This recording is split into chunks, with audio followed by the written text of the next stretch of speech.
உள்ளூர் உங்கள் குரல் பகுதியில் சில மாவட்ட செய்திகள். ஜல்லிக்கட்டு நடத்த அனுமதி கோரி தேனியில் ஜல்லிக்கட்டு வீர விளையாட்டு மீட்புக் கழகத்தினர் மாவட்ட ஆட்சியர் அலுவலகத்தை முற்றுகையிட்டு வாக்காளர் அடையாள அட்டையை ஒப்படைக்கும் போராட்டத்தில் ஈடுபட்டனர். ஜல்லிக்கட்டு விவகாரத்தை பொறுத்தவரை மத்திய அரசு போலியான வாக்குறுதிகளை கொடுத்து தங்களை ஏமாற்றிவிட்டதாகவும் அவர்கள் குற்றம் சாட்டினர்.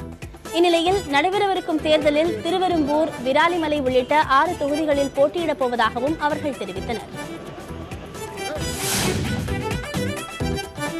கிருஷ்ணகிரி மாவட்டம் இட்டிக்கல் அகரம் கிராமத்தில் பட்டா நிலத்தில் குவாரி அமைக்க எதிர்ப்பு தெரிவித்து மாவட்ட ஆட்சியரிடம் மனு அளிக்கப்பட்டது.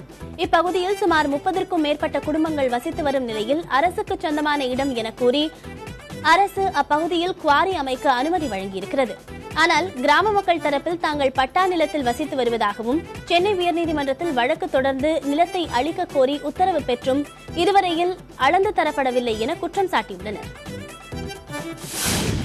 போராட்டம் செய்கிறோம் என்று அறிவித்த பிறகு மாவட்ட நிர்வாகம் தற்போது விசாரணைக்கு அழைத்துள்ளது. விசாரணையிலே உண்மையாக நியாயமாக விசாரணை நடத்தி எங்களுக்கு உண்டான நிலத்தை எங்களுக்கு பட்டா அளந்து காட்டி பட்டா வழங்க வேண்டும். இல்லை என்றால் அந்த இடத்திலே அரசாங்கம் ஜல்லிக்கரசு நடத்த அனுமதிக்க மாட்டோம், தடை செய்வோம்.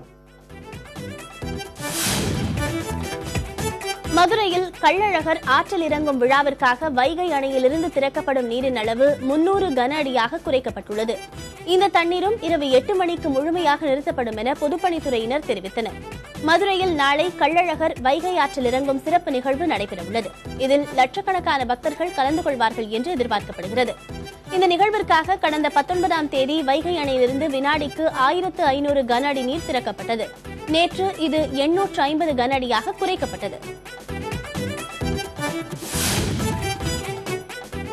சிவகாசி அருகே உள்ள மணியம்பட்டியில் நேற்றிரவு வீசிய சூறாவளி காற்றினால் பல ஏக்கரில் பயிரிடப்பட்டிருந்த வாழை மரங்கள் சாய்ந்தன. இதில் 4 ஏக்கர் பரப்பளவில் பயிரிடப்பட்டிருந்த 2000 வாழை மரங்கள் அடியோடு சாய்ந்ததால் பெரும் நஷ்டம் ஏற்பட்டிருப்பதாக விவசாயிகள் வேதனை தெரிவித்தனர். இதனால் பாதிக்கப்பட்டவர்களுக்கு உரிய நிவாரணம் வழங்க கோரி விவசாயிகள் கோரிக்கை விடுத்திருக்கிறார்கள்.